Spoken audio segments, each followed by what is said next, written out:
Welcome everyone to a specially called meeting for the Metro Council regarding best practices in A&E procurement, ethics, process, and policy. I am Councilwoman Angie Henderson. I serve District 34. I have served on our Public Works Committee for the last 5 years. Immediate past chair. I serve also on our Parks, Library, and Arts Committee. I want to thank and acknowledge my colleagues who are here in partnership, because procurement touches so many areas of our city and our departments. Councilmember Toombs, our Budget and Finance Chair, Councilmember Nash, our Public Works Chair, Council Lady Van Reese, Parks, Library, and Arts, and as well my colleague, Councilmember at Large Sulfat Swara, with whom I'm co-sponsor on some legislation addressing procurement. So this meeting has been convened to several threads of inquiry and interest and concern. In our last time on council, in our last term, there were some issues brought up particular to Public Works and a particular contractor, some investigations there. And generally, I think we've kind of gone across 3 mayoral administrations where this has been an area of concern, and where we recognize that we can bring to bear some best practices and some improvements. And I feel like this meeting will be a good opportunity for new colleagues and those of us who served last term to kind of catch up on where we are with investigations, a variety of audits, most recently on February 19th, an audit this past year. We had some work by Patsy Cottrell in Mayor Riley's office, work in progress by Michelle Hernandez-Lane, and want to thank her and the mayor's office for coordinating on putting this meeting together. So with that, Ms. Johnson, if you'll move to the first slide, and then I will share with folks. If you'll look at the agenda here, you can zoom on that yourself to make it a little bit bigger. Also within the WebEx invitation, the agenda was there as well for your reference.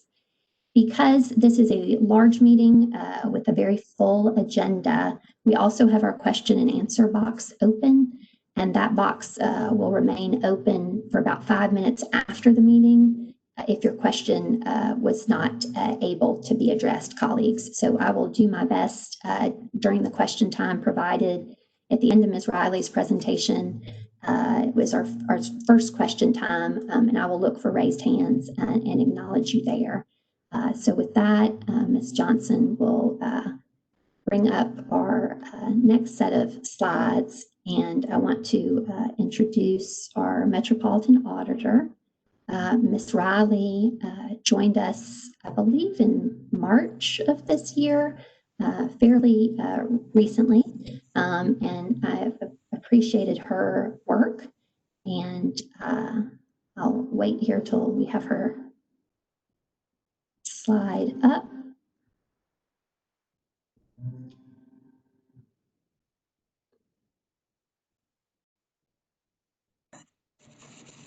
We'll go to the next slide for Ms. Riley, and then we can move through the agenda. Thank you, Ms. Riley, for being here. Thank you, Councilmember Henderson. As mentioned, I am Lauren Riley. I am the Metropolitan Auditor with the Office of Internal Audit.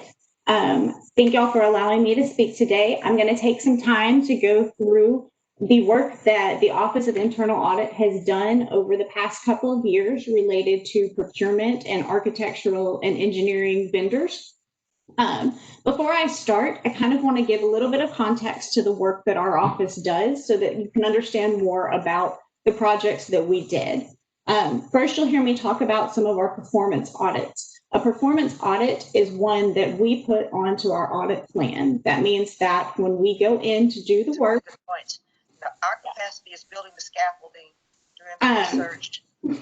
It means that when we go in to do the work, we are going to scope the audit ourselves. We are going to determine. Please make sure you're muted. Ms. Riley, I apologize. Please, everyone, make sure you're muted.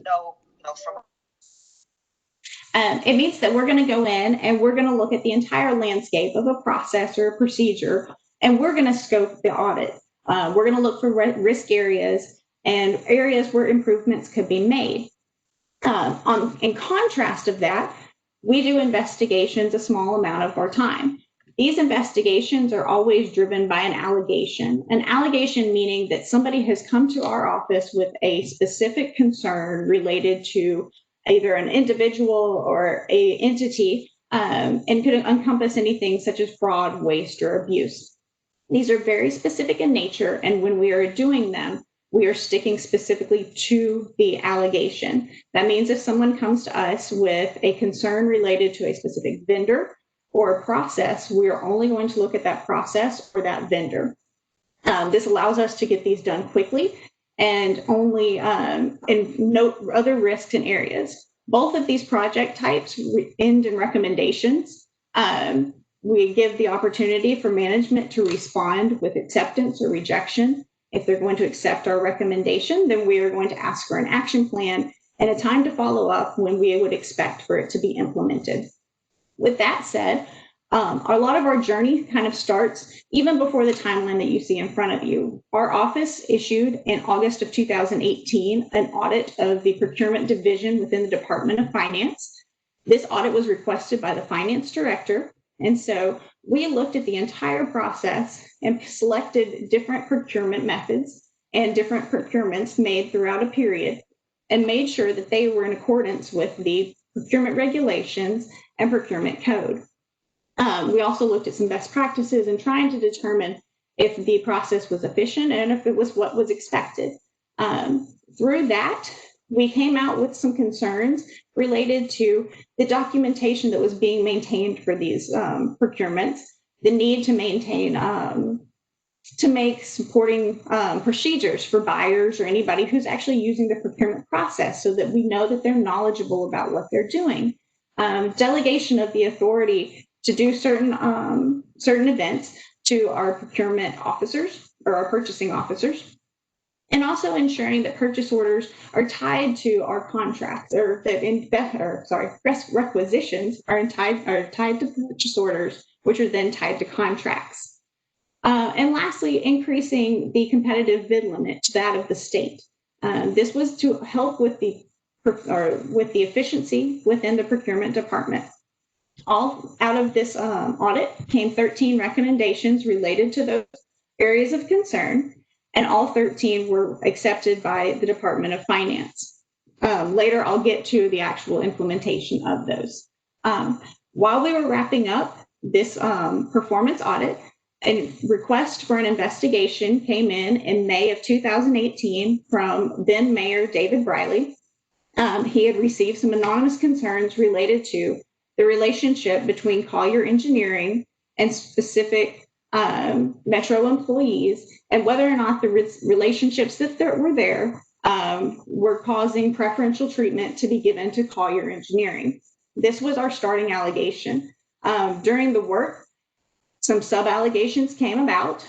These included things such as awarding work outside of contracts, invoicing without supporting documentation, work being performed with Google Fiber, inspector assignment, improperly billing for project management costs when the individuals were not project managers, and a possible conflict of interest between a Metro employee and Collier Engineering.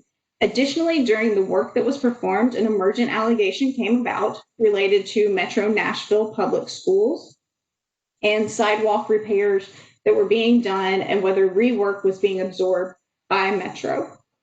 The outcome of these allegations was that 2 of them were substantiated while the remainder were unsubstantiated. The 2 that were substantiated were relating to the appearance of preferential treatment being given to Collier Engineering based on the relationships that Collier had established with Metro employees, as well as awarding work to Collier that was outside of the scope of the contracts that were being used as the reason for the work being awarded.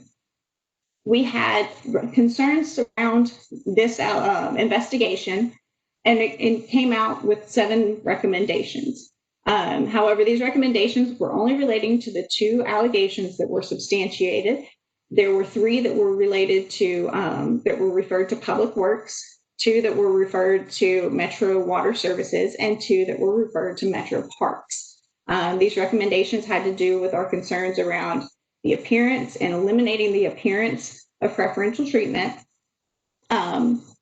training for those employees to make sure that they understood the Metro Code and how much entertainment and gifts and other relationships they could have with these vendors, as well as recouping the money for the Metro Nashville Public Schools sidewalks.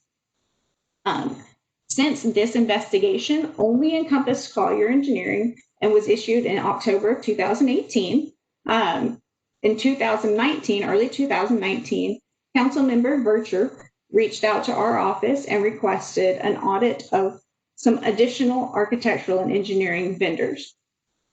She did this because we're trying to determine whether or not the issues with Collier Engineering were also applicable to other Metro architectural and engineering vendors. With that, the way we handle any type of audit request is that we take it to our audit committee. It's presented to our audit committee in February of 2019, and it was determined that the top 4 architectural and engineering vendors would be reviewed. That was Collier Engineering, Civic Engineering, Brown and Caldwell, and Gresham Smith. In order to maintain the independence of the work that would be done, we had 2 of our audit services contractors perform the work. They performed a standard audit program that they applied to all 4 vendors to ensure the consistency of the work that was done. That way findings or concerns were all about the same. The audit program that they were following included such things as reviewing the contract monitoring, reviewing the supporting documentation of the invoices, reviewing supporting documentation of the awarding process of the contracts, and other inquiries into other gifts or entertainment that any other vendors may have been providing as well. The chief concerns that came out of these 4 A&E vendor audits when they were issued back in February of 2020 were those surrounding maintenance of documentation to support why the solicitation was made. Additionally, made sure that we were maintaining all of the documentation for all sorts of different types of procurements. Auditing of vendor invoices to make sure there's an audit clause within our contracts that allows us to look at supporting documentation for those items billed. One vendor was found to have no timesheets to support the some of the labor billings that were made. This is something that could be routinely done by departments, and we would expect that that would help to mitigate the risk. Additionally, our contractors stated that there should be more transparency in the way that the selection committees are made and the criteria in which they are being used, or in the criteria in which that they are awarding contracts. With that said, those are the 3 projects that our office has performed. They came out with 31 recommendations. We do follow up for recommendations regularly, where we're reaching out to departments to ask if they have been implemented. Of the 31 recommendations, 30 were accepted and 28 have been implemented. The 2 that have not are in the works and they're low risk observations, and so we're not concerned about those as much. They're working towards best practices. The other 28, we obtained all the documentation and supporting descriptions for those recommendations. And what our office does is we review the initial risk and concerns that caused the observation, and we're going to take what they say they have done to implement it, make sure that they are sufficiently addressing the risk. In all 28 of those implementations, we have found that all of them sufficiently address the risks, and in some cases exceed in mitigating, as well as, and eventually we will get to a point where we will do follow-up audits of these once the processes have been in place, to make sure that they are working and that they are sufficiently addressing the risks in actual practice and not just from the descriptions and the documentation that we have received. With that, I will turn it back over to Councilmember Henderson. Thank you. Thank you, Ms. Riley, for the summary. Colleagues, there, per our agenda, we do have some time for questions particular to Ms. Riley's presentation. Ms. Riley, I do want, as a point of clarification, you did mention all the vendors that were a part of the most recent A&E audit.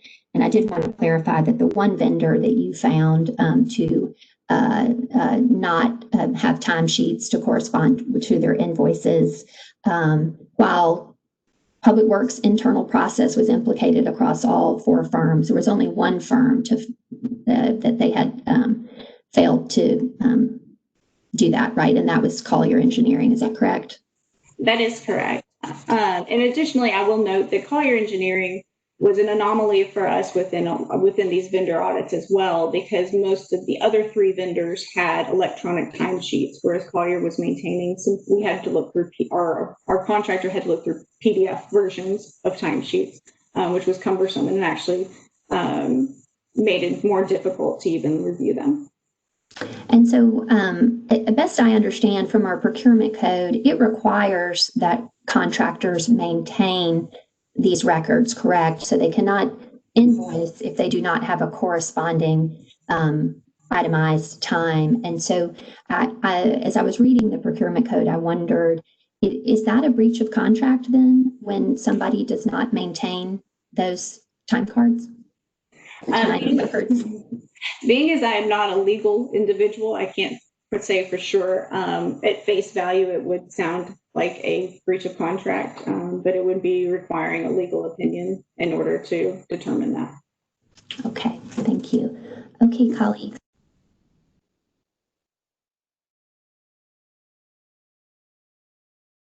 Councilwoman Henderson, you're on mute. You're muted.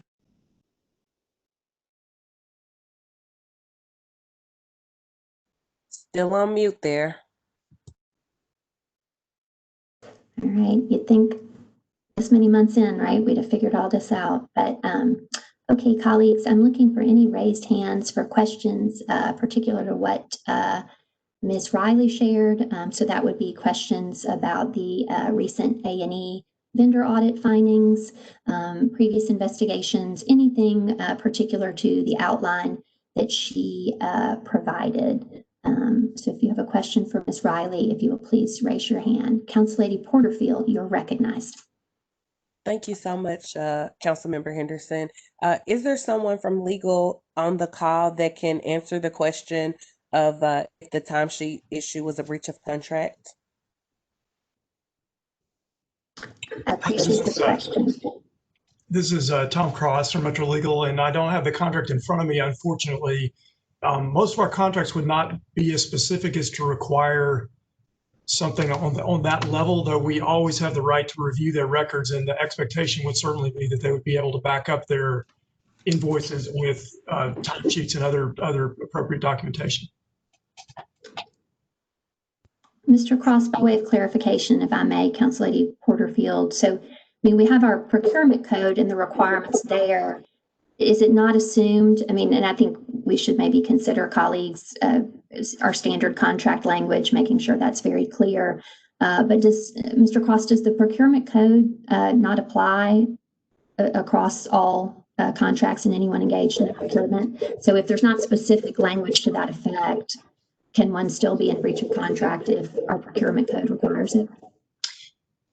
If yes, the procurement code is usually, and other laws are usually incorporated into the contracts, but it isn't relevant in every contract that the contractor keep records like that. If they're getting paid a lump sum, for example, we wouldn't necessarily need to see their time records. But in a case like this, where they're being paid by the hour, then clearly there's going to be a requirement that they keep good records and provide them to us on request. Mm-hmm. Okay, I appreciate that. I think, like, sometimes, you know, that the elephant in the room is that if you have matters like this that are not addressed, and that one continues to work with such a firm, it creates some doubt and some concern. And so part of the point of this meeting is just to look at all these things and what are areas of concern, get some clarity about them so we can make sure that they're addressed and move forward positively. Does anyone else have a question? Or Councilor Porterfield, I will go back to you. Did you have a follow-up or clarification on your initial question? Thank you so much. My only follow-up would be if we could find out that information and if they could let the council know, I think for the sake of transparency and making sure that we're all operating in the manner that we should, I think it will be very helpful for us to find that information out. Thank you. I appreciate that. Councilwoman Hurt, you're recognized. Thank you. I know that Collier has been a matter of discussion for a couple of years now. Did they have a couple of audits done? Did we find them to, what was the results of other audits that were done as a result of some allegations made earlier? And I apologize, I've got a 5 o'clock board meeting and I'm not gonna be able to stay on the call, but I would sincerely hope that we are not grinding into these kinds of things, particularly for any personal vendettas, and making sure that anything that we do it for all of those that we have contracts with, if it's going to be. I'm not sure if there's enough time and availability for our legal team to search through each and every contract with a fine-tooth comb, like we continue to go back over and over and over again. But my question is, wasn't there an audit already done for Collier, or 2 or 3? So Councilwoman Hurt, if I may, I think Ms. Riley has outlined what these are. The reason we are convening this meeting is because we have gone across 3 administrations where investigations were not accepted. I understand that, Councilwoman Henderson, but I just wanted to know if there had been other audits performed for Collier, and how did they turn out? Yes, ma'am. The most recent one, and Ms. Riley, if you could speak to that, would be the A&E vendor audit, Ms. Hurt, that included 4 firms. That was at the request of Council Lady Vercher. Ms. Riley, could you speak more particularly to those findings? Would that resolve your question, Ms. Hurt? Is that the most recent audit in which Collier and 3 other firms were included? Yeah, well, I was wondering if Collier had been investigated, or if there had been audits, more than one, and more than the most recent one, but had they not been audited, I know, over the course of the last 3 years? Ms. Riley, can you respond to Council Lady Hurt, please? Other than the investigation that was mentioned earlier that was specific to Collier and then the A&E vendors, no additional investigations or audits have been done specifically of Collier other than those 2. With the allegations within the initial investigation coming back with 2 of the allegations being substantiated, and additionally the ones with the A&E vendors where primarily all of the recommendations were made across all 4 vendors with the exception of the timesheets, which was specific to Collier. Thank you very much. Okay, let's, to keep on track, I'm going to take one more question from a colleague, and then colleagues, please remember that we'll have time for questions at the end, and as well, the question and answer window is open. Seeing one more, Councilman Bradford, you're recognized. Thank you, Councilmember Henderson. My question is basically, if it's not a breach of contract, do we have any recourse to recoup any of that money that we paid out that they cannot justify? Can someone answer that question for me? I was going to say, I would throw that to legal in order to answer that as far as the justification for recouping that. Mr. Cross, you're recognized, I believe, with the clarification that this language about time documentation and maintenance is in all the A&E contracts. It is standard language. So could you please respond to Mr. If Metro has overpaid a vendor, then we're certainly entitled to recoup that money. And if it is clear that they have overbilled us based on records that show that the hours that they had originally claimed have not been worked, that would be a reason for us to ask them to repay us. And just a quick follow-up, how much, per this audit, how much have we overpaid, or how much money have we paid them that they cannot show verification on? Ms. Riley, can you clarify the amount in the A&E vendor audit? I believe there were 18 selected invoices, and so they could not document to what amount? Can you respond to that? That is correct. I apologize. I tried to go through the actual vendor audit to make sure that I get the right number for you.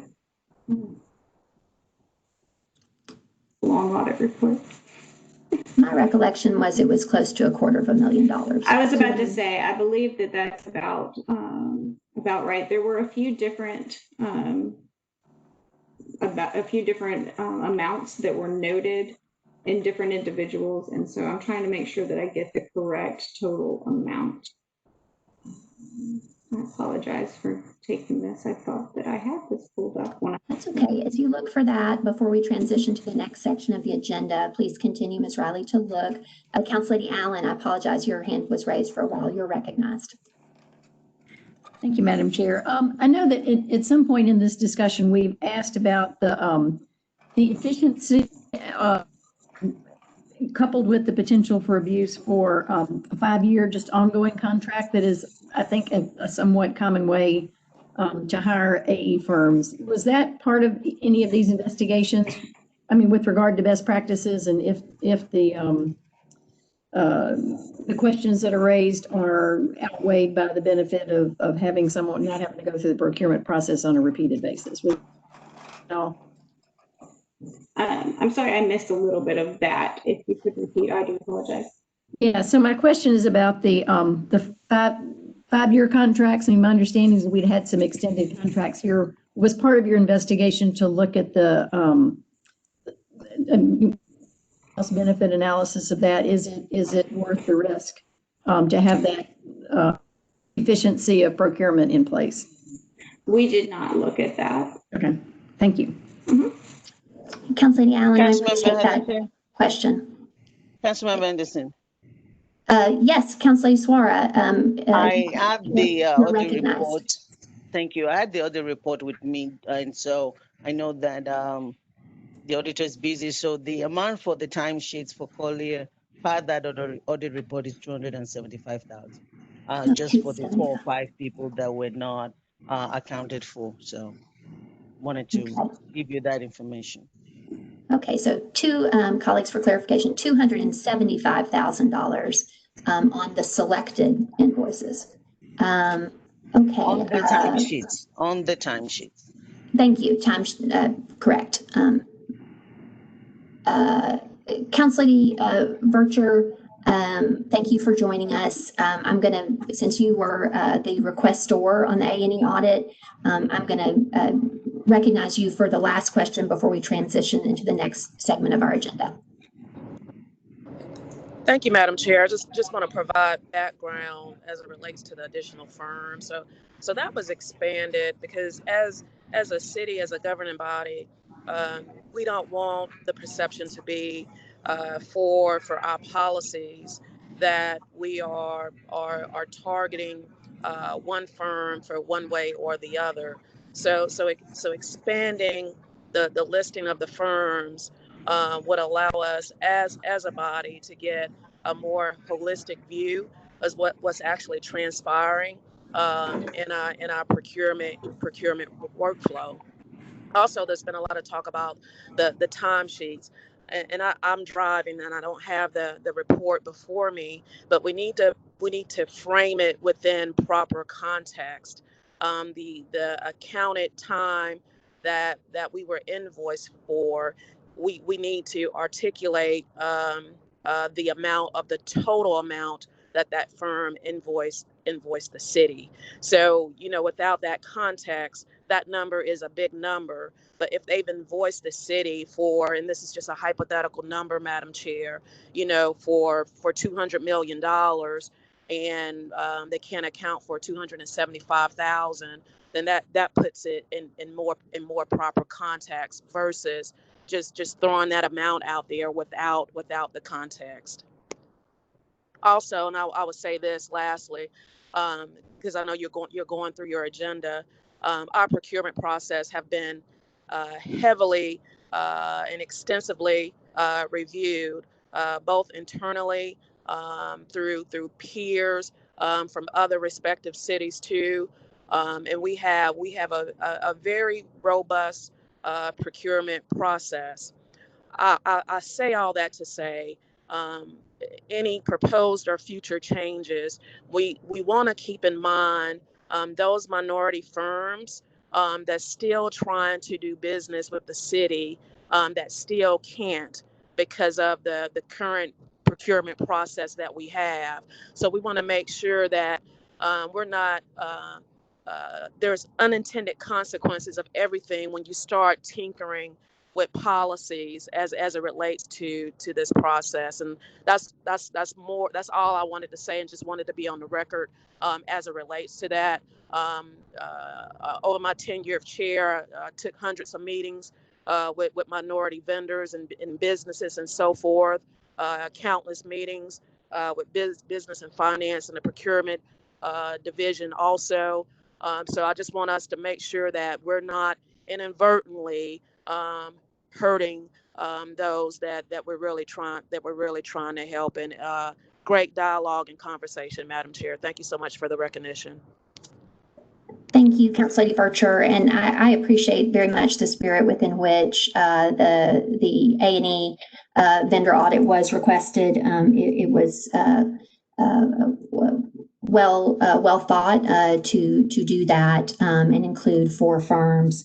But I would also then mention in the context is that 100% of the invoices that were reviewed for Collier did not match their timesheets. And so to your question about 275,000 perhaps not seeming like much, again, that was on selected invoices. And so you posed a good question. How much? Yeah, Madam Chair, yeah. don't flip my language like that. I wasn't suggesting that amount wasn't a lot. Oh, I'm saying I appreciate that. In proper context. Okay, I appreciate that. But the question I would have then, to your point about just relativity, comparative, is the number of invoices that represented, or timesheets rather. And so this is for after the meeting staff for point of clarification. And then additionally, how much do these A&E vendors, all of them, invoice the city in a typical year and over the life of their contract? And I think that question is well placed, Ms. Vercher, because I think we also, colleagues, have the larger question in this space. There are things that we contract for as a city that our peer cities do not. And so, there's a wide variety of things, as we'll see as we move into the next section of our agenda, in general services, in parks, in many areas where there are architectural and engineering services. And absolutely, many of them will always need contracting. But I think it's important for us as we look at the whole scope of this to understand what the implications are for staffing in our departments, so that we can make sure that we have, an appropriate number of right-of-way inspectors and so forth, rather than perhaps contracting for some of those things. So there are things that we continue to contract as a city that most cities do not. So I think looking at that is important, and then looking at the overall fiscal implications of the cost here. So thank you, Councilwoman Vercher. And with that, Ms. Johnson, if you would advance to the next slide, and then we are moving into our department updates. First with purchasing and Michelle Hernandez Lane. Ms. Lane, you're recognized. Thank you. Thank you so much, Councilmember Henderson.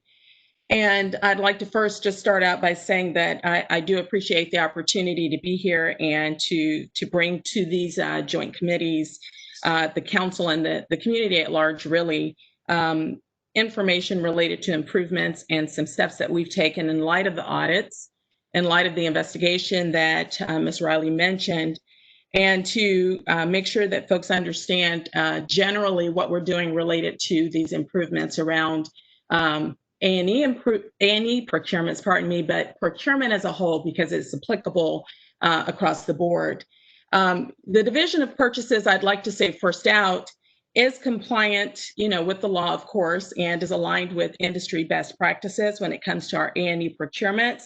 I know that as we look at the audits that were presented, as well as the investigations, we identified some areas where we needed to improve, and we've taken that as a charge. We've used it as a springboard to make sure that our processes don't have the kind of weaknesses or any deficiencies that might allow for any kinds of problems to occur. And if they do, they're going to be obvious on their face. Having said that, since I've been in this role, we've been audited, as Ms. Riley mentioned, twice from a performance audit perspective, as well as these A&E audits, but there is a third audit as well that's been conducted, and that is the audit of cooperative purchases. And it has, none of those audits, all three of them, have really revealed any findings related to purchasing that we have not addressed in some way, shape, or form. And I think that that's so important to this conversation because I feel like when you know better, you do better.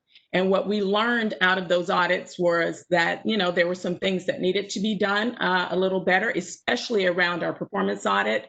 And as Ms. Riley mentioned, we've implemented a number of actions that are moving toward, those improvements. I think we have two that are really best practice around certification that we are still working on. And of course, there are going to be some budgetary issues that impact that. We are also better aligned, and that's important because, of course, while we're dealing with everything that's been, brought forth in our various audits, purchasing has worked to implement new best practices and making sure that our processes were aligned with industry standards. And I'll mention that related to policy, process, and personnel, and you all see that on your screens. We learned some things about our regulations as a result of this. And I recall in an audit committee meeting talking with then Councilman Cooper about the lack of any specific regulations in our procurement regulations around ethics. We've modified our procurement regulations via the Procurement Standards Board, which has authority over the procurement regulations, to make sure that we are including some very specific items related to the cone of silence, ensuring that we don't have any kind of opportunity for any information that should not be shared related to procurement processes when we have active procurements to be shared. And that is a huge improvement, in my opinion, because it really gives us some additional rules to work with as it relates to ethics in the procurement regulations. We've also modified our regulations related to evaluation committee compositions. Ms. Riley also talked about that. And really what that does is it gives us the opportunity to look at those evaluation committees and ensure that we have folks on those committees who are bringing their best mind, who have competence and expertise that will help the city get the best value. We also modified our regulations related to architects and engineers so that it would be consistent with best practice, which is very important because we had regulations around the selection of architects and engineers that had items in those regulations that did not really yield value and in fact had the potential to restrict competition. We also had a practice that was not included in the regulations that was a part of our process, which included a final selection of the firm to be awarded a contract being made by the mayor. So we have modified that process to make sure that it is consistent with best practice. We've also modified our standard contract language to include significant detail regarding the expectations around ethical standards and ensuring that folks are aware of what the city's expectations are, and then what our plans are related to noted violations of those ethical standards. As it relates to our processes, and I know that we are probably running short, so I'm going to go through this, Councilmember Henderson, relatively quickly. But related to our processes, we did not want to operate in an effort to improve processes in a vacuum. We really wanted to make sure that we were soliciting information from our vendor community, from our state regulators, from our departmental personnel. We have a number of architects and engineers within the Metropolitan government who had input into our process, as well as from industry associations.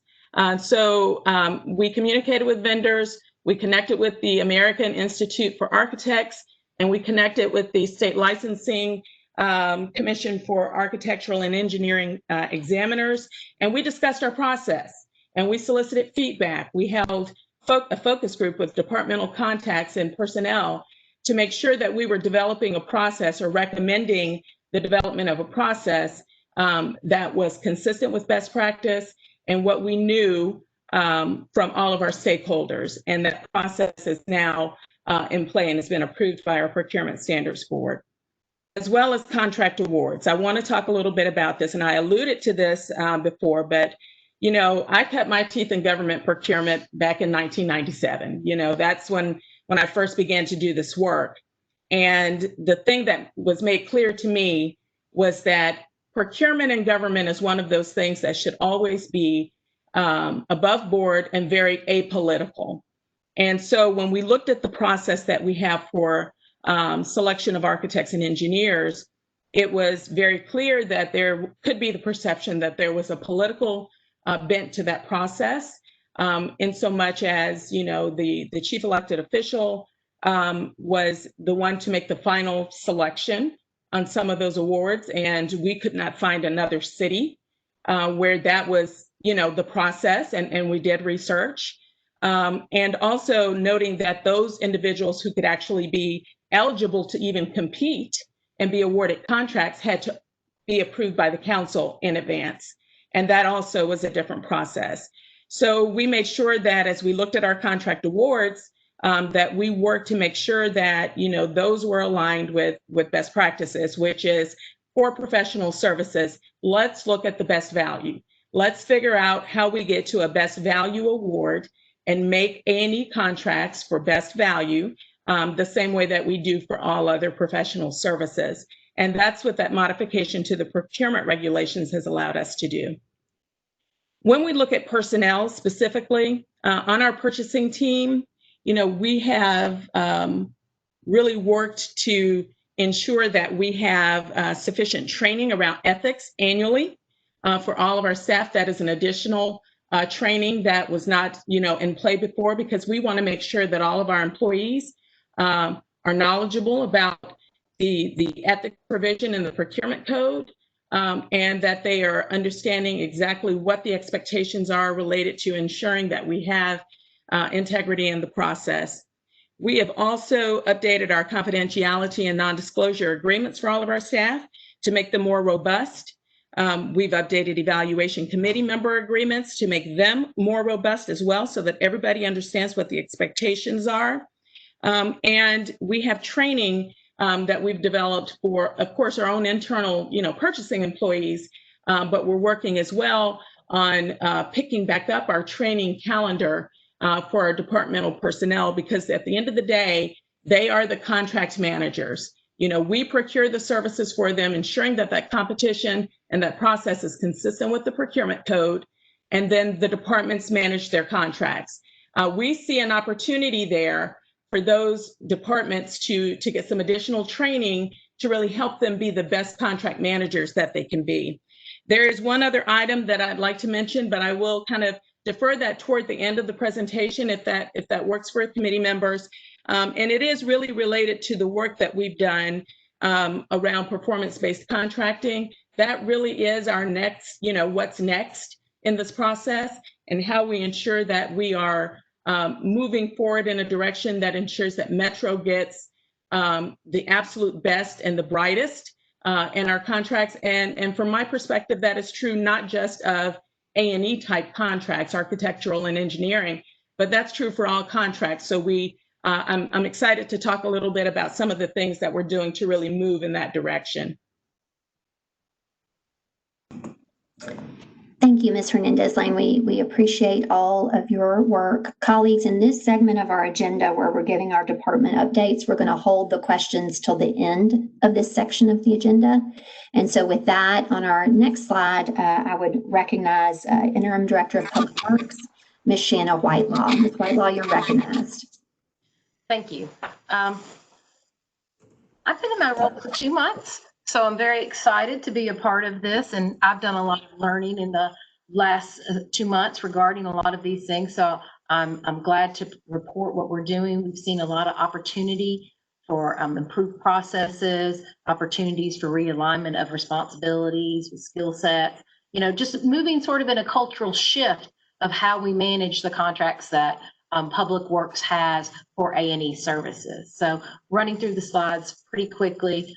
Policy, these are the Metro Code related to general standards of ethical conduct and our how we have conflicts of interest. And these are our rules. And so we have readopted, I guess is the best way to say, refreshed ourselves, reminded ourselves that these are our guiding policies and our rules, and that we must follow these in everything that we do relative to all our service, as well as the A&E contracts. Process has been an area that I think Public Works has done a real improvement on it.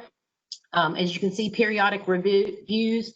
We've instituted a system in which we're looking for delayed invoices. That was one of the things of work being maybe billed months after it had happened. We're now looking for that. We're making sure that if something's missed, we're questioning consultants if in fact that did happen, and asking where did this go. But that ties to the next one, which is staff training, which is the process approve and recording invoices electronically. One of the things that did come out of the audit and investigations was being able to track where invoices are and how they are moving through the system. So this allows us to timestamp. So we now know where things are and where they are in the process, and we don't have invoices sitting on desks, and we don't have invoices lost from one section from one when it moves from area to another area. And so that has allowed us to keep the things moving and know where everything is. It also allows everybody to know what their part of the process is. We know who's in the chain, we know where they are in the chain, and how we are going to approve all things associated with the invoices and the billing process. Standardized billing. One of the other things was that everybody was billing the way they wanted to bill, and we had multiple invoices, so it could be hard to track and difficult because you're interpreting a different one each time or for each different consultant. So we now have a standardized Excel spreadsheet that's locked, that's formed, and everybody has to fill it out the same, which then allows us to itemize what we need to make sure that we're getting the documentation and improvement, or the documentation we need to validate and accept and approve the invoice. And these are things that were mentioned relative to timesheets. That's name, that's task, that's date, that's hours, that's when is this work being done, and what purchase order did it tie to, when was it done, and by whom was it done, and what is their standard rate of agreed upon cost. So we then can check that. So it allows us to do a quick and a thorough at the same time review of an invoice before authorizing it for approval. So that has been really good. And in a personnel standpoint, another way, we, similar to what Michelle was saying about purchasing, annual ethics training for leadership and purchasing every year. In fact, I've been here 2 months and I've already had mine. So I was pleased to say that I sat through mine as the director just a few weeks ago. All employees across the department are every 3 years, and we have built up and require and review the requirements related to the annual disclosure. So we really feel like those things are important, that employees constantly are reminded of where they are as civil servants and the importance of training and ethics and understanding where all of this fits in together.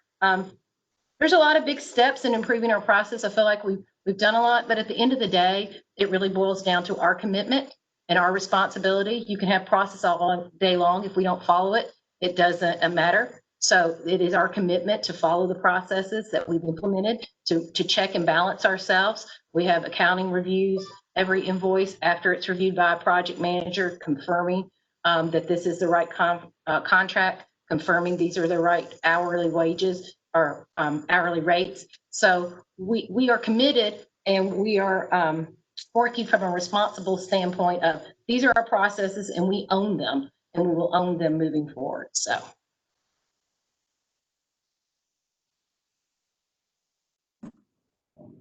Thank you, Director Whitelaw. I really appreciate that presentation. I think you pulled together all those areas concern. And as I think we all know, in this realm of potential fraud and abuse, tone at the top matters very much. And so we appreciate your intention on this space. With that, I would introduce Metro Water, Director Scott Potter, and Assistant Director for Business and Finance, Ms. Amanda Deaton-Moyer. You both are recognized. Thank you. I believe Scott may be off the call, but I will go ahead and get started for Metro Water. I think I echo much of what Public Works has done, in that it's really about owning process and making sure that we stay consistent in those processes. But one of the things that this audit allowed us to do is really gave us an opportunity to look at our ethics guidelines, which is one of our policies. And we actually took the 222 statement and looked at 6 specific risk areas that some of our senior staff identified, and interpreted some of these things to think about best practices and acceptable practices and unacceptable practices, because sometimes the area of ethics can be a little bit gray, not sometimes, almost all the time. And so we talked about what those were, and they're guidelines as well, they should be, but so we took it and said, this is an opportunity for us to do some education. So we have these guidelines that actually are based on the ethical standards or ethical standards and conduct in the code, and expand on them. Those areas are everyday practices, things like normal situations when a vendor brings a Christmas basket, what do you do? And all the way down to what happens when there's a lunch and learn from a professional organization. And then it includes interview process. While not covered in this audit, it was an area of ethics that we wanted to add into our guidelines. How to interact with vendors at conferences and professional organizations, events, and any type of vacations that vendors sometimes say, hey, come see me, and we'll do this, that, and how to react in those situations. And then outside employment, which is guided by the civil service. So we took those and gave some guidance to our employees, as well as restated the ethical codes and conduct. And we actually require all of our employees to review and read and sign that each year. So that is a policy that we are relatively proud of, because it pulls it all into one place. As for process, that same standardized billing that Ms. Whitelaw talked about, we actually have the exact same uniform invoicing format. And what that means is, if something happened in Public Works and we have the same vendor, we could actually cross and review it to say, you know what, this vendor can't charge the same 12 hours to Metro Water for the same person on the same day. And that's an opportunity for us as a city to be able to review. That was a little bit of a trial when we were looking through it from a informational standpoint. And also it gives us an opportunity to reformat these invoices. Every A&E firm has their own way of reporting all of these things. But if you reform it that way, it makes them think twice on it, and it makes us look at it twice. In addition, the project managers do review these invoices, and then they're reviewed again by finance staff to make sure, to double check the standards, the standard rates and so forth. And then another thing that came up, and we're glad that we had this opportunity, is to really review some of these scopes, because sometimes we just need a contract and we say, you know, that one's pretty close. But what we now do is we make sure we go to the bid documentation and say, this is what this was bid for. And don't move to, this is what it says. This kind of goes, we look at the actual documentation of the RFP to ensure that this was considered in the procurement process. So lastly, it is about consistency and it is about process. So our personnel are consistently reviewing the ethics training on an annual basis, and we all have to fill out the annual conflict of interest and disclosure statements. But we have done training on the uniform invoicing format, and we continue to do that training because it's as important to keep that process going as it is just to manage the project, because that is the standard by which we want to work. And this, Council Lady Henderson, that's all I've got.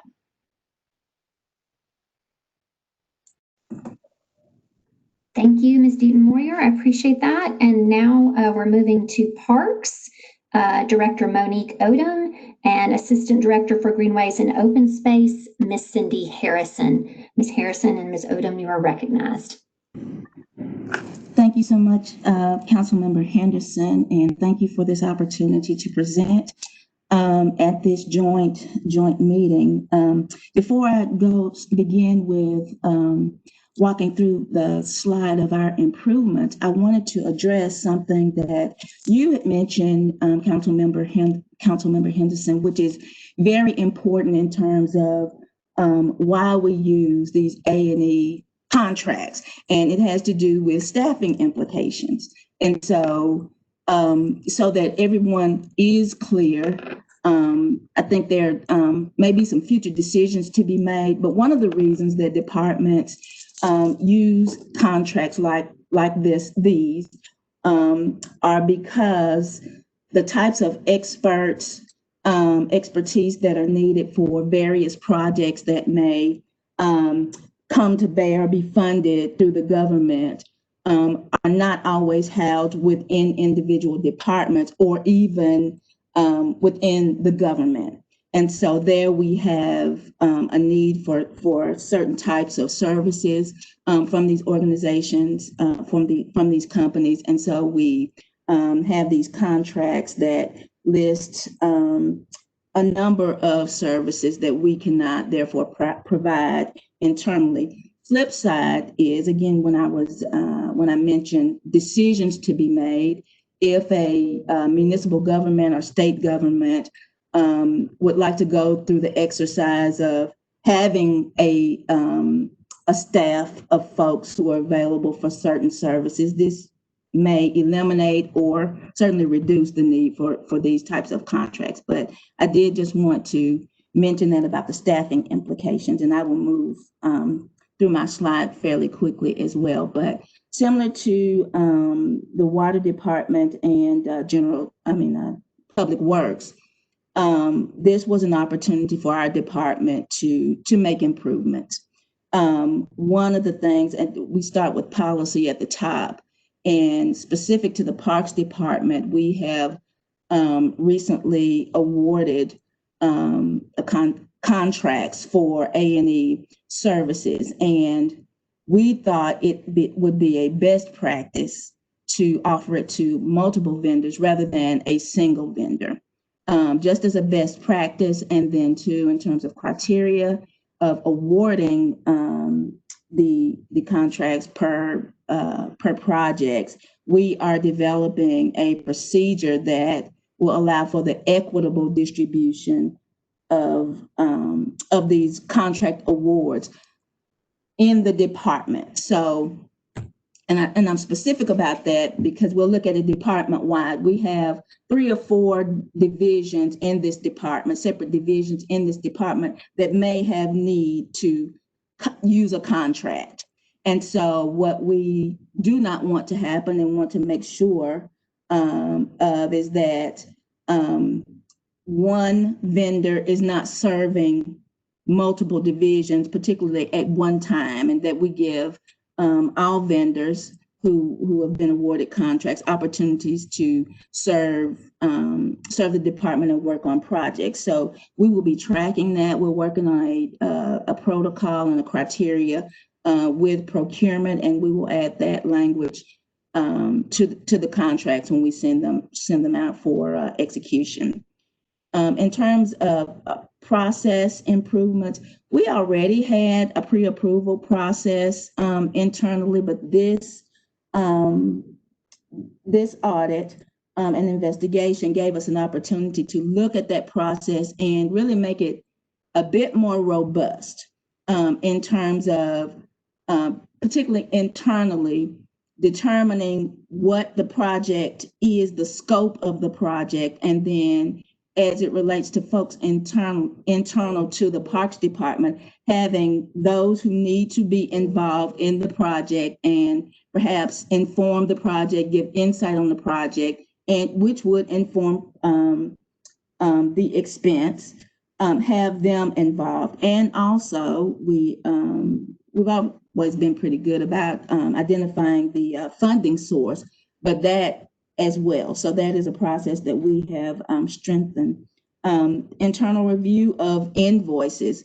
The project manager and our accounting staff are responsible for reviewing invoices, and before authorizing payment, verifying that work is done and that they are accurate.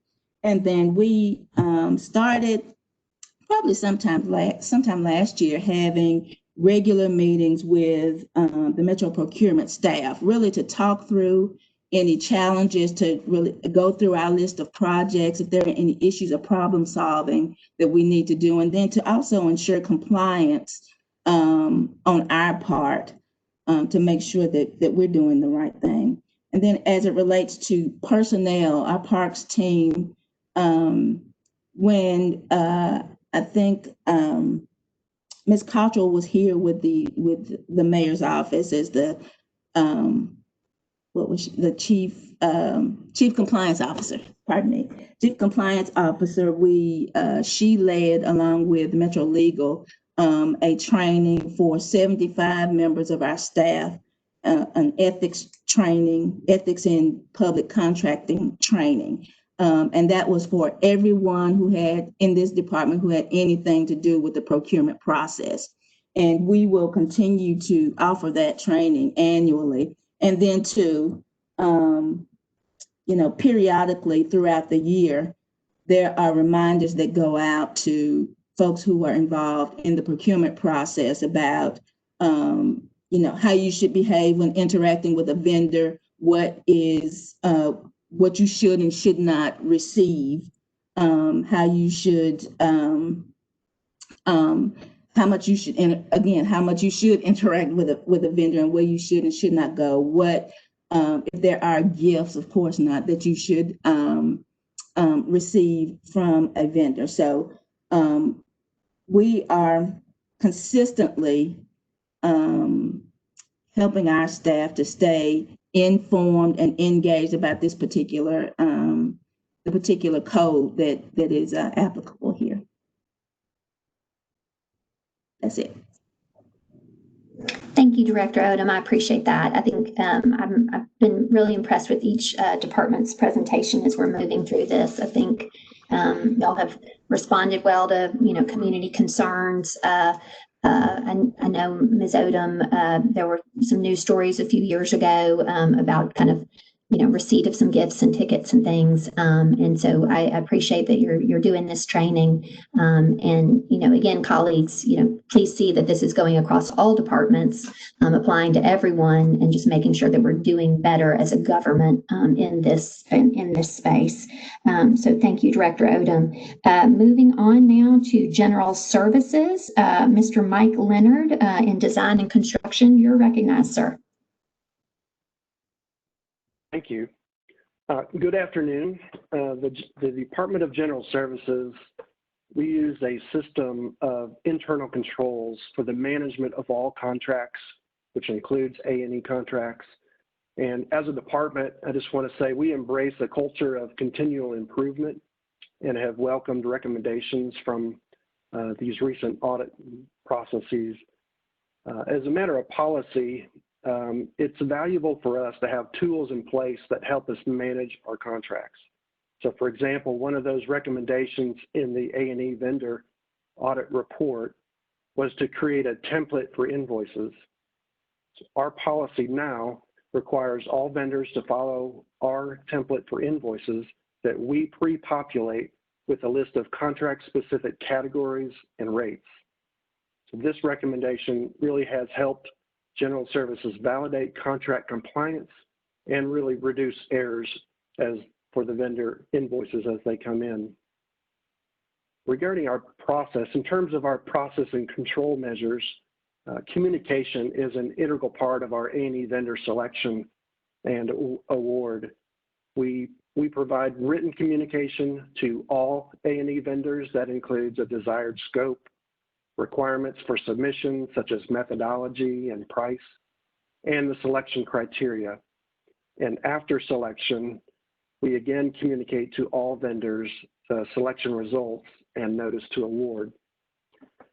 Now, also with our A&E vendor selection process, our contract compliance specialist evaluates all vendor submissions to ensure consistency with the scope definition and contract rates. After selection, we draft an internal document that we call a statement of work, or SOW, which is initiated by our contract specialist and project manager and approved by the department head before issuing a purchase order. The SOW further defines the scope requirements, including any clarifications to that which was proposed, and sets the exact dates for completing the work and total compensation approved for a specific project. It's the detail of the SOW that complements and further ensures consistency with the contract. And in the billing process, as I mentioned earlier, our invoice template also helps maintain consistency with contract rates. Our monitoring and review process helps us evaluate A&E vendor performance for the purpose of payment. So first, invoices are reviewed by a General Services contract compliance specialist to ensure the invoice is correct and complies with the pricing and conditions of the contract, and that the total payments do not exceed the contract limits. Now, this is very important, and I was urged to remember this point, but it's very important to us because more than 75% of the invoices we receive initially are sent back to vendors for revisions. Secondly, a Metro project manager with direct connection to the project monitors progress and completion of the service provided and verifies the work has been completed as presented in the invoice. Our internal control system involves multiple team members, including a contract control specialist, accounting personnel, finance personnel, project managers, and senior management. And it's this diversity that provides quality control and reinforces our policy that more than one individual is required to authorize payment to a vendor. And lastly, General Services is aligned with the Division of Purchases. We stay connected through biweekly meetings with procurement staff and collaborate on contract amendments, sole source amendments, new solicitations, and emergency requests. And thank you for your time. Thank you, Mr. Leonard, very much. I really appreciate you highlighting all those best practices. And I know some of them were similar to those mentioned by Ms. Dean Moyer and Ms. Whitelaw and Ms. Odom. And so in that way, colleagues, as we move into our second time of questions for departments, if I may, I will just kind of pose the first one because it pulls all those departments together. Ms. Hernandez-Lane, we have heard a lot of good things from departments, invoice templates, the quality control. Can you speak to how we're bringing those best practices to bear? Is your department somewhat of a convener to make sure that, the good work that's happening in Mr. Leonard's group and General Services is also being applied in Public Works and in Parks? And so hopefully with that lead question, we can kind of touch on all those departments. But Mr. Hernandez-Lane, I think I would put that to you first, and then colleagues, if you have questions for any department, if you would please raise your hands as Ms. Hernandez-Lane answers that question. Yes, I think based upon the information that I've heard from the various departments today, there are some differences across the board with those departments in terms of how they manage their contracts. And again, I would note that we have a number of best practices that I'm again excited to talk about in our next section related to how we're setting those contracts up for departments. But from a contract management standpoint, historically, the Division of Purchases has not been the manager of those individual contracts. And so some of the information that you're hearing today from those individual departments really is reflective of the things that they are doing on their own. With that being said, these audits, the investigation, and just other items that have come to bear for us based upon our interaction, and all of the departments who are listed here today are correct. We have set up meetings with those departments so that we can try and be attentive to what the needs are that they have as individual departments, and to make sure that we are communicating, because often that ends up being much of the issue as the lack of communication.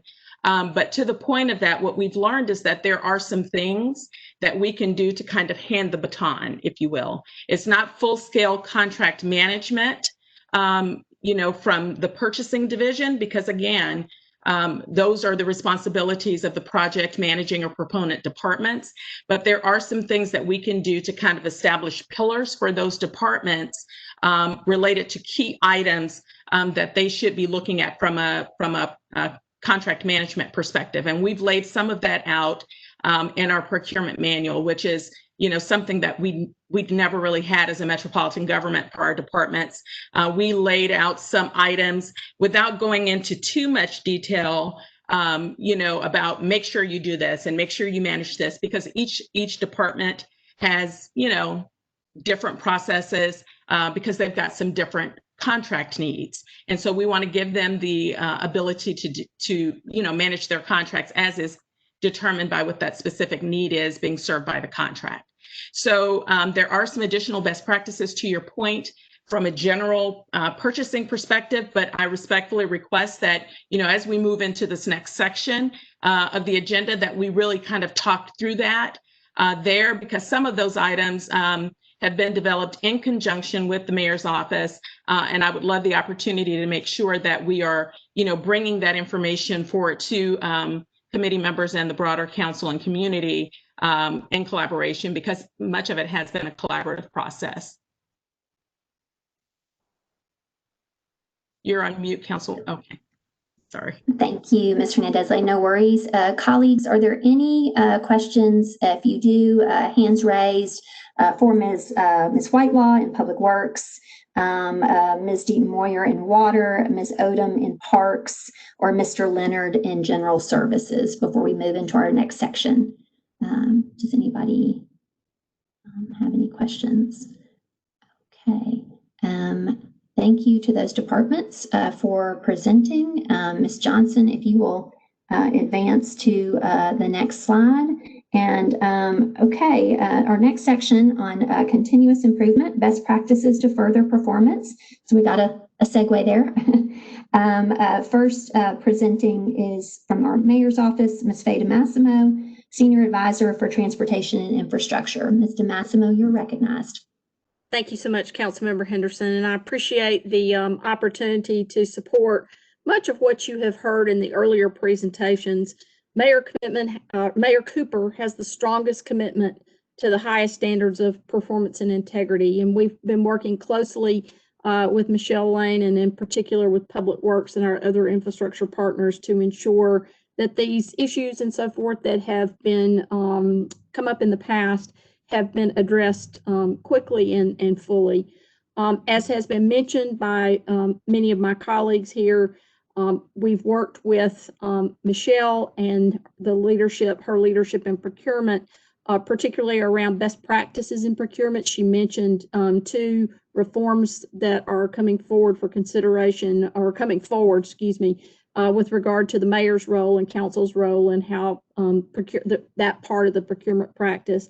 Additionally, we have looked at additional training. I know there's been quite a bit of training that's already been referenced today, but we've also been talking about training that can help us to better ensure procurement consistency across various departments, and how the procurement process is undertaken and applied, particularly for evaluation committees and so forth. So that measure of consistency is an important one. And we also and we've looked at the pieces that involve the mayor and the council in terms of best practice, and I mentioned that training for staff. And we also are working with relevant departments to examine staff assignments from a historical perspective to see if there are any issues there in terms of where staff is assigned from previous matters that need to be addressed, and that those assessments are ongoing and will be accomplished. But particularly close coordination with procurement and Metro Public Works on that, both with Michelle and with Shanna. And then with regard to contractors, so we've sort of got the four buckets, if you will, of activity, looking at the mayor's role, mayor's office role, the council's role, the staff role, and then also looking at the contractors. And one of the things that we are committed to is with upcoming contract negotiations. I know that there are several that are upcoming and pending, have already coordinated with Michelle as well as with relevant departments. I will actually be there representing the mayor's office to talk about it's a new day message. And to make sure that the principles of performance management or performance measurement are that there's an understanding of where we are in the development process of those, and how performance measurement will clearly be a part of how we administer contracts moving forward, as well as our commitment to the integrity of process and action. I know, Councilmember Henderson, you've heard me say this before, but I'll share it again. We are committed to delivering a clear message around the desire, the understanding of contractors that when you come to work for Metro Nashville, you need to bring sharpest pencils, sharpest minds. We need your best value, best cost, and we also need your best solutions. And that's the relationships that we are committed to undertaking in the accomplishment of Metro's work. And these are all things, of course, that, again, Mayor Cooper is deeply committed to these, and we are really proud of the work that's been done so far by all of these departments, and with the accomplishment, along with Michelle and others, of the things that have been detailed and mentioned here. We're going to be working with Diego in continuing to develop those metrics of performance. Certainly, we've got principles established, but being able to really engage those both in our procurement and contract processes is important, and that's an ongoing effort for us. Thank you. Thank you, Ms. DeMassimo. I really do appreciate that statement, because I think part of this convening of this meeting was that we had been somewhat betwixt and between for a while, with multiple administrations and some large contracts outstanding, and a lot of good work going on in the background, but none of that work really being reported out to the council, so that we could understand that. And so with that, I think we'll segue over in the same segment here back to Ms. Hernandez-Lane, our Chief Procurement Officer and Purchasing Agent. Ms. Hernandez-Lane, you're recognized. Thank you so much once again, and I appreciate your last comment, Council Member. As I mentioned to you before, I think that we can all be very intentional about getting the work done and making sure that we're, promoting those improvements. And so we appreciate this opportunity to really get out here and talk on a broader stage, if you will, so that more people are aware of exactly what we're doing. As it relates to some best practices from a procurement perspective, I really want to talk generally about some of the tools that we are looking at using to ensure that, again, consistent with what Faye has said, that we're getting the best and the brightest. And if we discover that we don't have that, that we can, take appropriate action based upon our contracts. We are looking at, not just simply establishing these contracts with these broad 5-year periods. Of course, we know that we have the potential to have contracts that are up to 60 months, and anything beyond that requires the approval of the Metropolitan Council. But just because we have that authority to establish a 5-year contract doesn't mean that we have to initiate one right off the bat. So what we've begun to do with these is to develop contracts with initial terms of 2 years with 3 options to renew. And what that does is it puts us in a position to really be able to look at the performance under that contract, as we talk about performance-based contracting, and understand whether or not that vendor is performing in the way that we need them to. Are they, giving us the value that we expected when we award it to them? And if the answer is no, then we have, an opportunity there to make some different decisions about who we want to have performing that work, rather than sending the message to vendors that they're locked into a contract for 5 years. It really positions us to be better, to be more flexible and be able to meet the needs of departments more efficiently. As Director Odom mentioned, we're also looking at multiple awards on contracts more. And what that does is allows us to get into task order contracting. So departments now have multiple contractors. Those contractors are going to be asked to provide information around efficient use of resources and, their pricing and their small minority woman-owned business participation on those individual tasks at that time. And they would basically be competing with each other, and we would understand that they have what we need for that specific task. And again, that gives the department some flexibility, and it speaks also, to some of the issues that Ms. Odom discussed regarding equity in that distribution process of the work. The other thing that I think is really important, especially in light of some of the items that were listed in the audit, is around scopes of work. And we've worked with departments to make sure that they have improved scopes of work, that there's, no ambiguity about what tasks are expected to be performed, ensuring that we have solid task sheets as exhibits to the contracts. And then we're clear about what performance expectations are laid forth in these contracts for departments, and in order to enable and empower our departments to be able to manage those contracts in a way to ensure, again, that they're getting exactly what they need from these contracts to meet their objectives. I think at the end of the day, when we think about the structure of our contracts being, more performance-based, it's all about really getting better outcomes for Metro. And we want to make sure that we've got the measures there that, ensure that we're getting consistency, reliability, and responsiveness from our suppliers, that we're meeting specific requirements around, SMWVE participation, that we're looking at all the costs that are associated throughout the life cycle of these contracts, which is really important. And using some of these different tactics really allows us to ensure that we're reducing some of the risks to Metro, around things like, delays in scheduling, making sure that we're not putting ourselves in a position to really have all of these additional costs because we've got all of these changes that are coming through.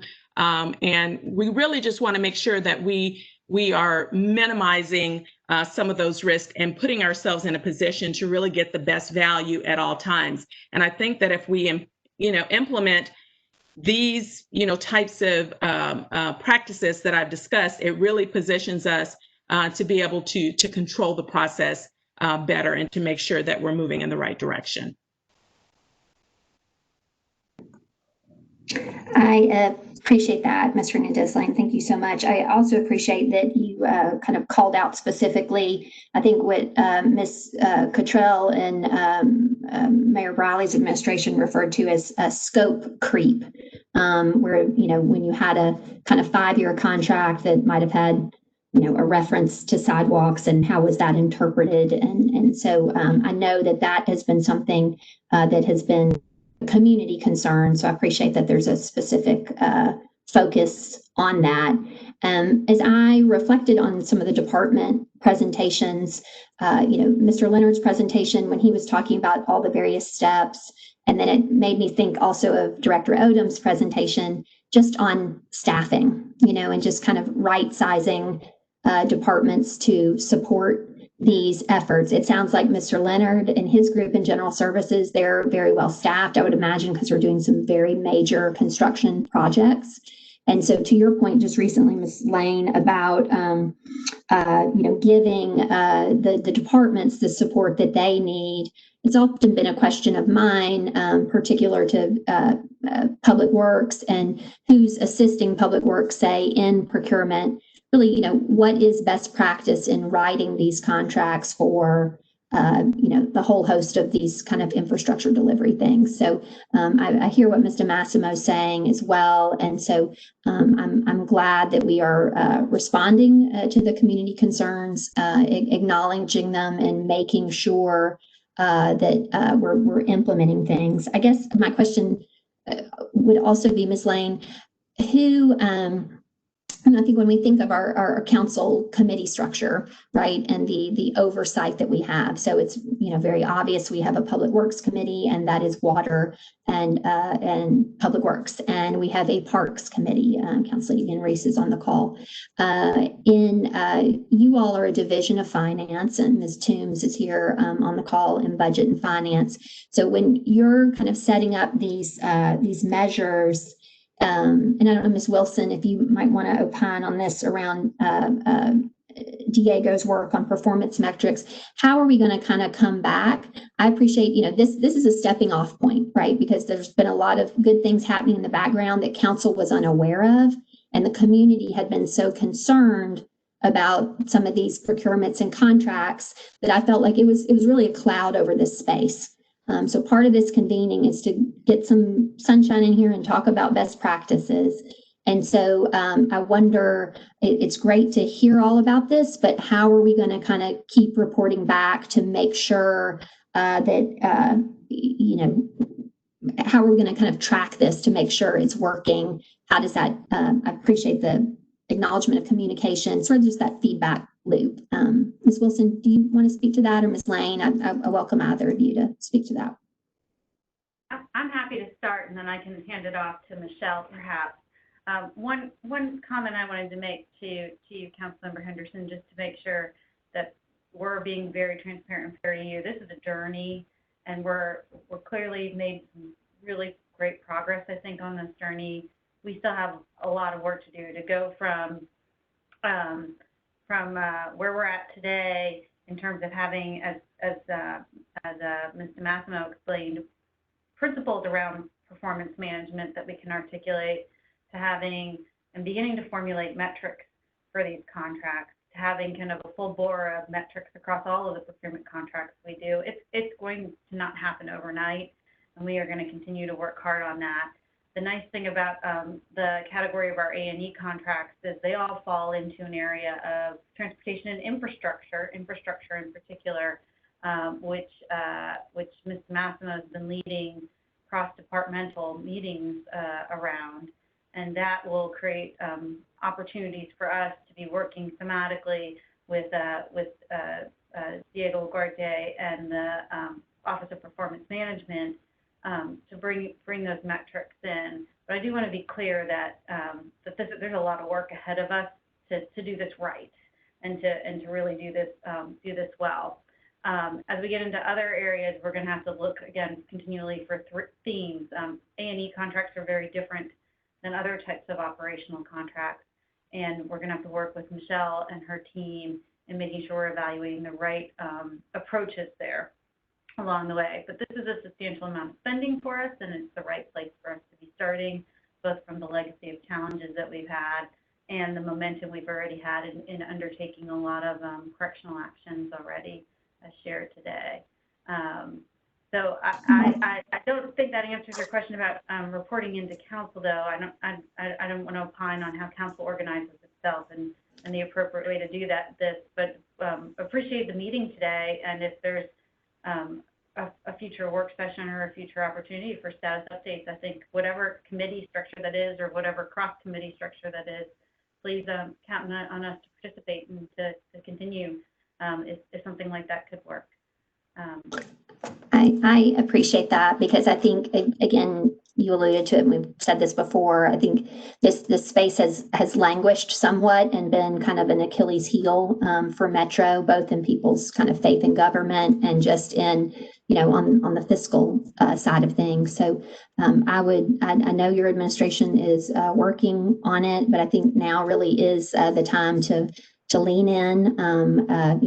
We've had some intent to awards in this past week that, I think will bring new questions to the space. And so I appreciate Ms. DeMassimo saying, and Ms. Hernandez-Lane as well, it doesn't always have to be a 5-year contract. We want to be more performance-based. How can we make sure these contracts are written and these processes are in place to make sure we don't have the scope creep?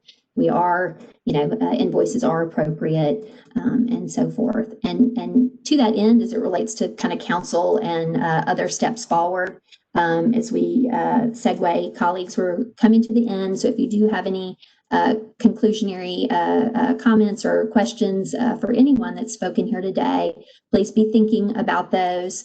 If they're not something you want to verbalize, you can put into the Q&A place or space. But I do at this time on our agenda want to recognize Council Member Zulfat Swara. She's a council member at large, and she serves on the Audit Committee. And Council Lady Swara, you're recognized. Thank you. And thanks everyone for this. This has been very great. I do want to say something before I go into the legislative update. I want to make sure that I clarify that the 275 timesheet finding, because I don't want us to create the impression that that means that that was not worked for. I think it's important to say that that was not documented. So there was no documentation for the 275, but that does not mean that the work was not done or it shouldn't have been billed. Now, there might be some more question to go and look into that, but there needs to be a distinction between the two, because from the comments that I heard, it almost perceived as if we're saying that that was never done. So there is a difference in that. Not a good thing not to have documentation. It's a bad thing to do, but there's a difference between let's go get the money back, because we may not be able to get the money back if they can substantiate that the work was done. I wanted to clarify that. But as a member of the audit committee, when I saw the A&E audit report, I had the same concern, and I was worried about how some of these things happen. And so what I did after that was actually looking at it. I know that there was the procurement board was going to be making some recommendations, and I wanted to give them time to actually go through all of it and see what is being implemented. But I also wanted to see what are the things that we can do in the meantime that is not some of this recommendation, but some things that we can actually look into to make the process better. I took a look at the procurement code, read all of it, and then I set up a meeting with Ms. Michelle Lane and some of the staff members in procurement to go over some of the things that I saw that I thought we could do better on.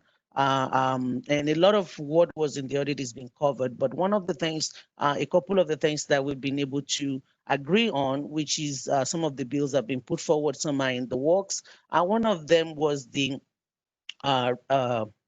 suspension or eradication of that A&E master list. What happened is that because we do have a master list, sometimes departments just go in and look at the list and pick somebody to do business with. Unfortunately, there's nothing that goes into how the name gets on the list. There are people that did not even know the list existed. There are people that have been on the list forever and we haven't gone back to see if they're still in business. The only way you get out of the list if you let Metro know you're no longer there. We don't even know if people are following all the rules. And so that list really does not serve any purpose as far as I can tell, or at least it needs to be purged. And so that was one of the recommendations, that we really don't need to have this list where it creates an impression for department that if you're on the list, that means you're okay to do business with. And so why don't we assess all of our contracts at the point where we need to give them the contract? without having to just have this list. So that was one of the proposed ordinances that is on the work. The other one that we also agreed on was on the debarment and suspension list. The procurement code talks about how we will evaluate our contractors, how they're doing, and it gives the procurement manager the authority to be able to suspend or debar somebody if they're not doing all of these things that we highlighted. And with all these new performance measurement that we put out and all the things that the department are doing, great suggestions. But somebody did say it on the call that if we're not following through, then it makes no difference. And so this is what this will do. We'll make sure that we are actually holding our contractors accountable. Now, based on the criteria that is set, the procurement manager, Ms. Lane, had the authority to look and see if somebody is following or not following, and she will make a determination if someone needs to be suspended or not. We may never get anyone suspended. Hopefully everybody is doing what they're doing. But if they do not, and we do suspend them, then this bill is now saying we need to create a suspension and debarment list. This is similar to the one that the federal government has, where you can go on SAM.gov and see if somebody is being suspended. That way you're not giving them federal government money. So if someone is suspended or debarred, then department can go and look at it and make sure that we're not doing business with bad actors. We've had conversation on the retention, record retention, and the possibility of having another ordinance on that, as well as our sub award or subcontract monitoring. I think a lot is being done with our contractors, but I think even in the audit, there were records from the sub award that I don't think we have enough on. How do we make sure that if the sub awardee or subcontractor is not performing, that we hold the main contractor accountable? So these are some of the stuff that is in the works. And so when I found that, and I'm new, I was not privy to some of the work that went on last year. And I thank Councilmember Henderson, Councilmember Virtue, and all the people that actually call for this audit that have been looking into this. I just look at it from, no, this audit is not right. We need to do something. Let's do something. And so I appreciate the fact that we're all coming together rather than working in silos. Let's look at, this is best practices. This is how to do things better in Metro. Let's all come up with whatever we need to do. So the department are doing this, finance is doing its own. What do we need to do legislatively? The 4 bills that I have are on, but do we need to have some more? And how do we make sure that all of this is working right? So that's what we have so far, and I look forward to working with everyone, Councilmember Henderson and everyone, in making sure that we clean it up. The perception matters. Even if everything is being done right, if it looks as if it's not, it creates a lack of trust in the government, and that's the last thing that we want. And so this whole setup, this whole conversation is to make sure that we are doing what we're supposed to do, and people know that we're doing it. So thank you. Thank you so much, Council Lady Suara. Well said, and I appreciate your work very much. Colleagues, so we do have 2 filed pieces of legislation and going to be working on some more as well. So, please do let Hannah Zeitlin in our office know if you want to join as co-sponsors on that legislation or work with Council Lady Suara and myself on future legislation. I think this is an important space for us as a body to highlight and work on to Councilor Suara's very well-made points. We are coming close to, I've let us go long, colleagues, because I had a leaf blower in my yard when the meeting started and I could barely hear myself. So we got a little bit of a late start at my neighbor's house right next door. But I did want to take time to recognize my colleagues who are effectively co-hosts with me here today. Councilwoman Toombs, Chair of our Budget and Finance Committee, Councilmember Nash, Chair of Public Works, and Council Lady Van Reese. You don't have your hands raised, but if either of you would like to make a remark or pose a question, I want to make sure that you're recognized, please.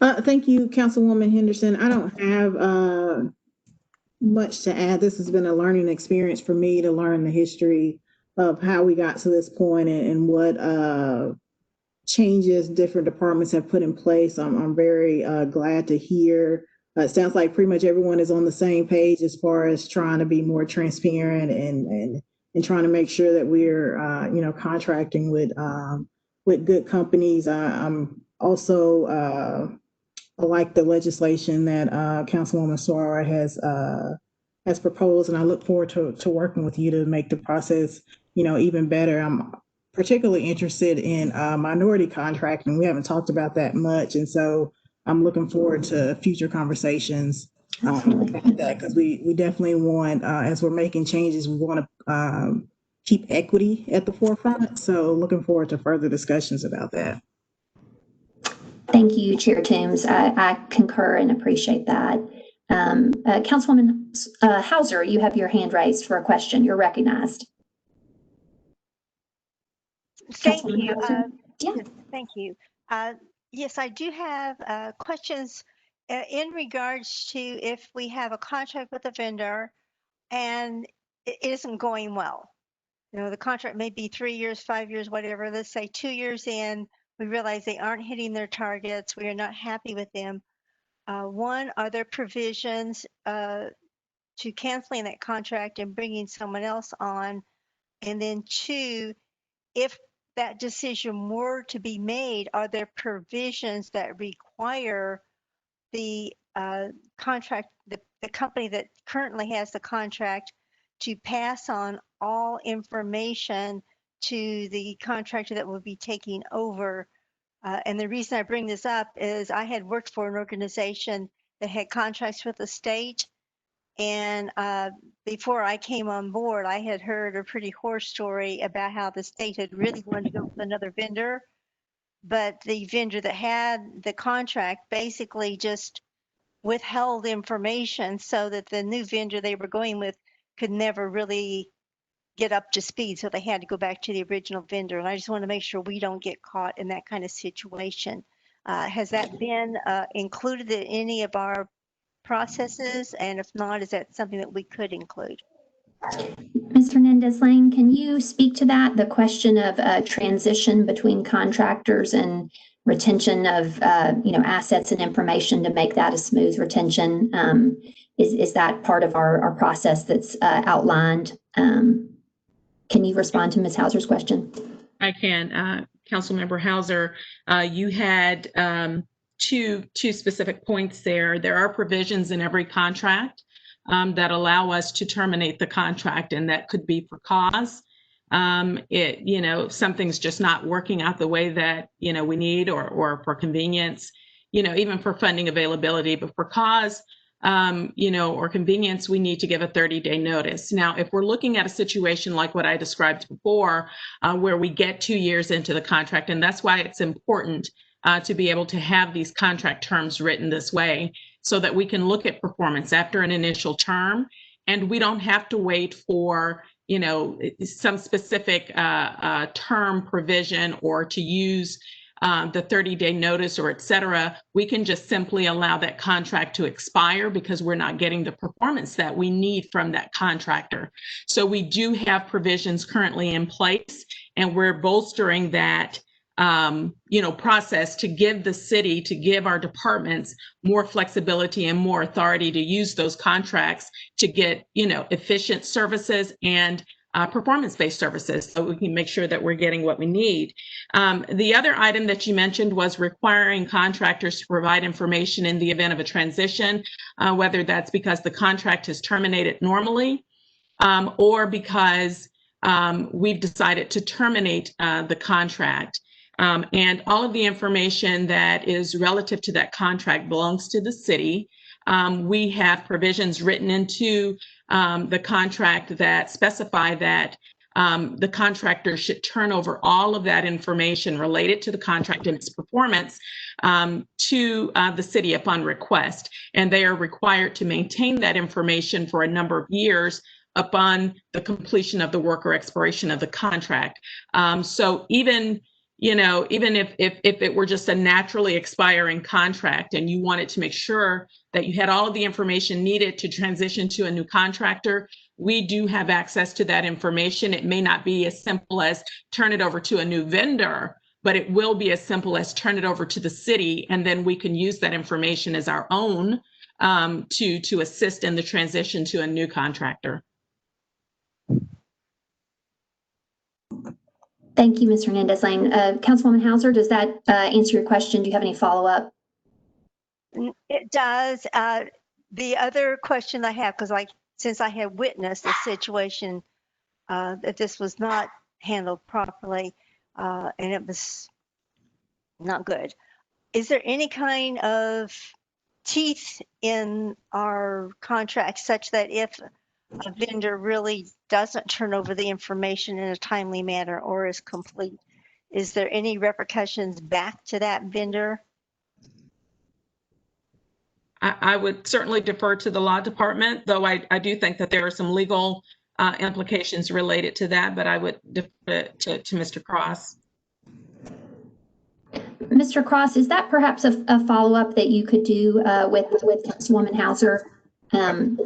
I'd be happy to do that. The short answer to the question is we do have some legal remedies if somebody fails to turn over materials that belong to Metro. Now, if somebody really wanted to play hardball, it might be necessary for us to sue them. And that, in my recollection, my time at Metro, that has never been necessary. That would be rare for someone who cares about their reputation in the community, but that remedy is available to us.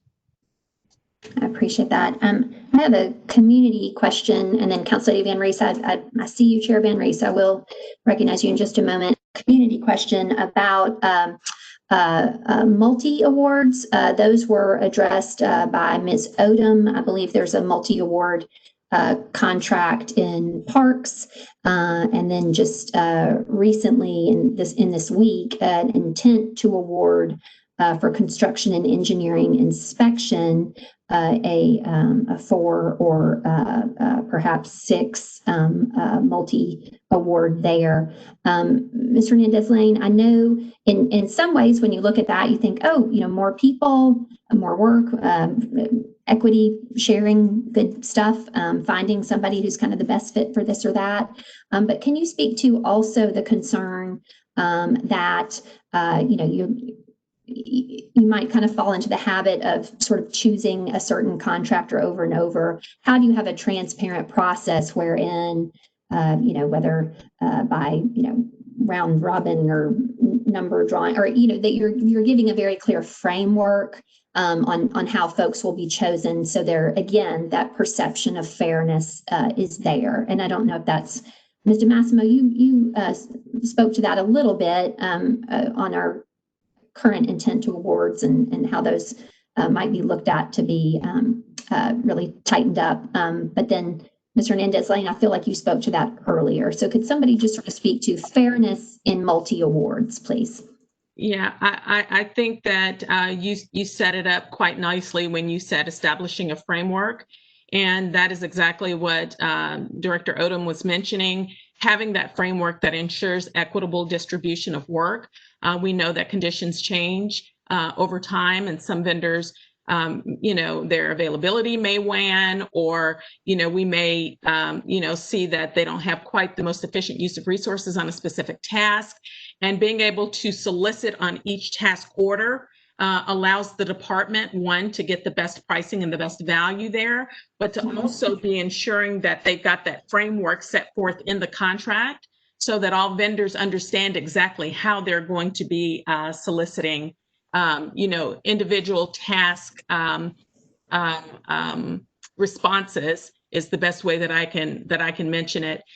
Director Odom did mention that we've been working very directly with her. And we've also worked with general services staff. They have, you know, some really great processes that we've looked at also, and identified some ways that we can replicate that in some other places to ensure that where we do have what I call those task order, you know, kinds of contracts with multiple awards, that one, we've got a good process for making sure that we're not just doing like a simple rotation, but that we are competing it on each one of those tasks.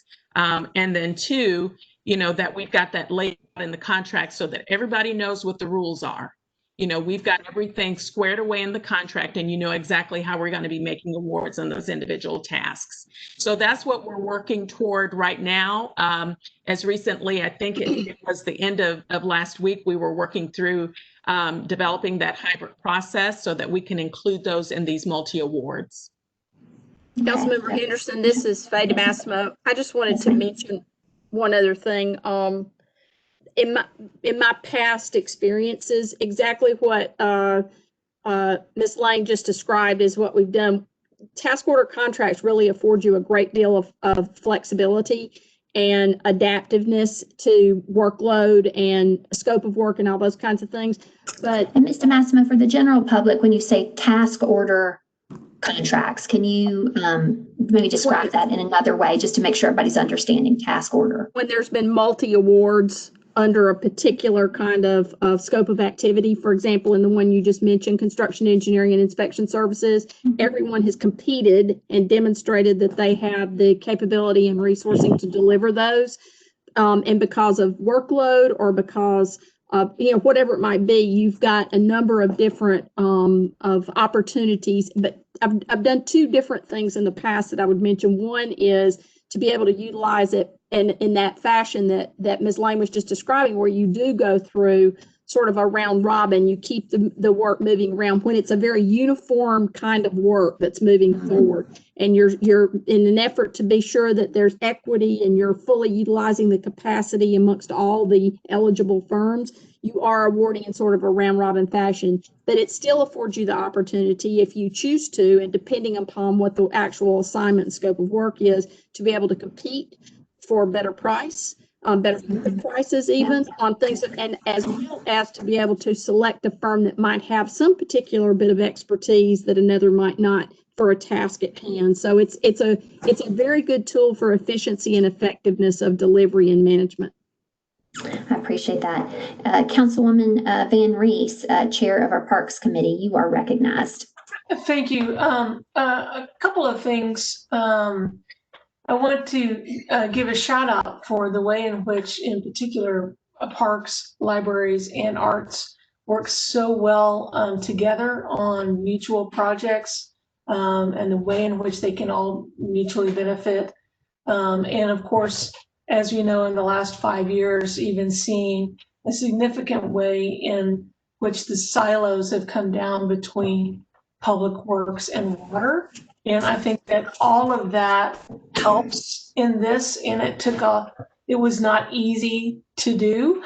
And I wanted to give a shout out to all of those who really sweated that out over the course of 3 mayors now to try to get those silos smaller and for us to all be working together. I also wanted to mention as we move into discussions about diversity in procurement, to remember the marginalized of the marginalized as the chair of the LGBTQ caucus, and the work that I know that the LGBTQ chamber has done for certified participants in the procurement process. And I get worried about the round robin effect because the way that minority vendors, because there's simply less of them, it takes them longer to get into that circle. And so I know the intent is absolutely there and make sure that we do this right. But I want to continue to kind of remind people to look at this from not just a diversity prospect, but also an inclusion aspect. So, but with that, I really appreciate the opportunity to be able to start kind of this roundtable approach at being able to have everybody on the same page, bringing the best ideas forward. Thank you. Thank you, Chair Van Rees. So we acknowledged Chair Toombs, Chair Van Rees, Chair Nash. Did you seek to be recognized as Chair of Public Works? No, not really. It's all been said. I just want to thank everyone for the hard work they've been doing to try and get us best practices and solve some of the issues that have been brought forth. Okay. Thank you, Chair Nash. With that, colleagues, seeing no other questions, I just want to give a special thank you to all staff members, everyone who participated today. Again, this was just a kind of a level setting, a setting off point. We wanted to acknowledge the past concerns and be very focused on what we are doing now and going forward to make sure that everyone has faith that we are operating ethically and that we are working to deliver the best product for our citizens at the lowest cost as timely as possible. So with that, we are adjourned. Questions will stay open for a few moments. If there was something that you wanted to pose as a question, you can still put that in the question field. Thank you, colleagues, very much. We're adjourned.